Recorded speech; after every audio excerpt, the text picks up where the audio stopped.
2023, 114 000 plaintes de violences sexuelles ont été enregistrées par les services de la gendarmerie et de la police. Une augmentation de 7% par rapport à 2022. Les plaignants et plaignantes sont des femmes à 85% et 57% étaient mineurs au moment de la plainte.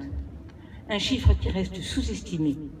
Le procès de Mazan, déjà historique, démontre la culture du viol bien présente dans notre société, touchant les milieux sociaux. Une petite anecdote en passant. Un témoin, une jeune femme, m'a rapporté, il y a quelques semaines, elle est allée au commissariat de Thonon pour déposer plainte, et elle n'a pas du tout été entendue. Il n'y avait que des hommes au commissariat, les mecs. Ils l'ont obligée à l'interphone de déclarer sa plainte, donc elle est sur le trottoir avec les gens qui passaient. Ensuite, elle était reçue entre deux portes, et on lui a dit que les faits étaient trop anciens pour qu'elle porte plainte. Voilà comment les jeunes femmes sont reçues au commissariat de Thonon. Voilà. Je reprends. Une femme est assassinée tous les 3 jours dans notre pays. Les drames se succèdent, mais les moyens pour lutter contre les violences faites aux femmes ne sont toujours pas au rendez-vous. Le gouvernement Barnier consacre à l'égalité femmes-hommes 85,11 millions en 2025. C'est insuffisant, alors que les services publics souffrent déjà d'un grand manque de moyens, manque de personnel à l'hôpital, lenteur de la justice, manque de protection pour les victimes, faute de policiers et policières formés, etc. Je viens d'en parler. Le Premier ministre annonce une coupe de 45 milliards d'euros dans les services publics et la sécurité sociale pour le budget 2025. Ce qui fait craindre le pire pour une lutte efficace contre les violences sexuelles et sexistes.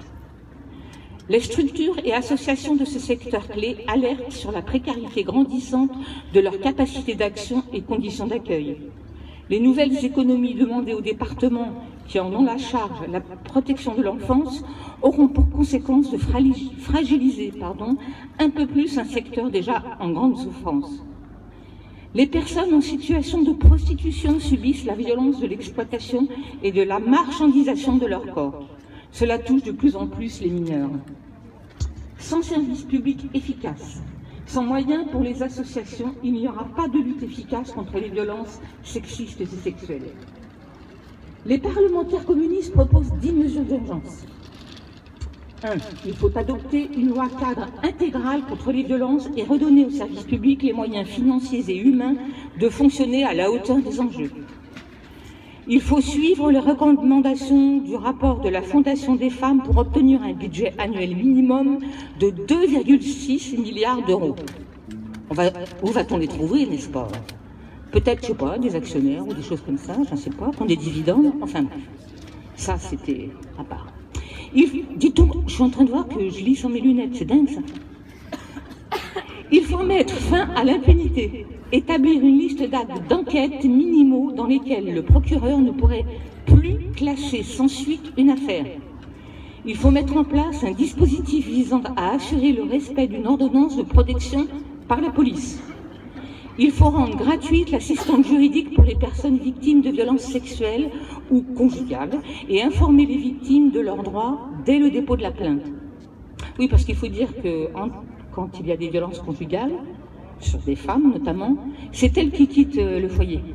Donc si elles n'ont pas les moyens de trouver un hôtel dans la nuit ou un endroit qui puisse l'accueillir, voilà. Alors j'espère qu'on va peut-être inverser les choses et que ce soit celui qui donne les coups qui parte de l'appartement. Il faut rendre gratuite l'assistance juridique pour les personnes victimes, je viens de le dire. Il faut permettre l'accès immédiat et gratuit à des soins en psychotraumatologie pour toutes les victimes et co-victimes. Chaque département doit se doter d'un centre de ce type, avec un accueil médico-juridique et un centre d'hébergement et de réinsertion sociale.